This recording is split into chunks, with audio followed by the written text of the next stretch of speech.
لوگو، اگر تم کو مرنے کے بعد جی اٹھنے میں کچھ شک ہو تو ہم نے تم کو پہلی بار بھی تو پیدا کیا تھا، یعنی ابتدا میں مٹی سے، پھر اس سے نطفہ بنا کر، پھر اس سے خون کا لوتھڑا بنا کر، پھر اس سے بوٹی بنا کر جس کی بناوٹ کامل بھی ہوتی ہے اور ناقص بھی، تاکہ تم پر اپنی خالقیت ظاہر کر دیں۔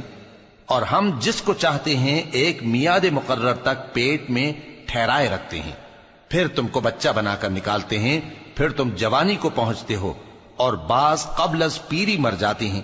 اور بعض بڑھاپے کی نہایت خراب عمر کی طرف لوٹائے جاتے ہیں کہ بہت کچھ جاننے کے بعد بالکل بے علم ہو جاتی ہیں۔ اور اے دیکھنے والے، تو دیکھتا ہے کہ ایک وقت میں زمین خشک پڑی ہوتی ہے، پھر جب ہم اس پر مے برساتے ہیں تو وہ شاداب ہو جاتی اور ابھرنے لگتی ہے اور طرح طرح کی بارونق چیزیں اگاتی ہے۔ ان قدرتوں سے ظاہر ہے کہ اللہ ہی قادر مطلق ہے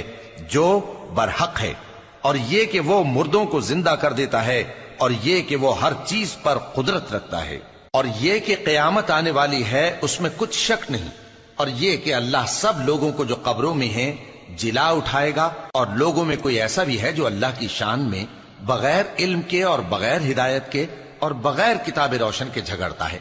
اور تکبر سے گردن موڑ لیتا ہے تاکہ لوگوں کو اللہ کے رستے سے گمراہ کر دے۔ اے سرکش، یہ اس کفر کی سزا ہے جو تیرے ہاتھوں نے آگے بھیجا ہے، اور اللہ اپنے بندوں پر ظلم کرنے والا نہیں۔ اور لوگوں میں بعض ایسا بھی ہے جو کنارے پر کھڑا ہو کر اللہ کی عبادت کرتا ہے، اگر اس کو کوئی دنیاوی فائدہ پہنچے تو اس کے سبب مطمئن ہو جائے، اور اگر کوئی آفت پڑے تو منہ کے بل لوٹ جائے، یعنی پھر کافر ہو جائے۔ اس نے دنیا میں بھی نقصان اٹھایا اور آخرت میں بھی، یہی تو صاف نقصان ہے۔ یہ اللہ کے سوا ایسی چیز کو پکارتا ہے جو نہ اسے نقصان پہنچائے اور نہ فائدہ دے سکے، یہی تو پرلے درجے کی گمراہی ہے۔ بلکہ ایسے شخص کو پکارتا ہے جس کا نقصان فائدے سے زیادہ قریب ہے۔ ایسا دوست بھی برا اور ایسا ساتھی بھی برا۔ جو لوگ ایمان لائے اور عمل نیک کرتے رہے، اللہ ان کو بہشتوں میں داخل کرے گا جن کے نیچے نہریں بہ رہی ہیں۔ کچھ شک نہیں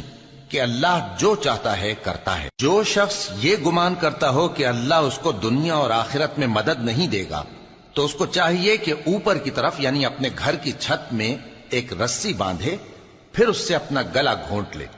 پھر دیکھے کہ آیا یہ تدبیر اس کے غصے کو دور کر دیتی ہے۔ اور اسی طرح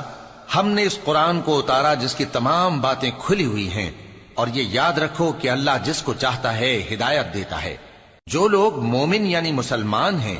اور جو یہودی ہیں اور ستارہ پرست اور عیسائی اور مجوسی اور مشرک، اللہ ان سب میں قیامت کے دن فیصلہ کر دے گا۔ بے شک اللہ ہر چیز سے باخبر ہے۔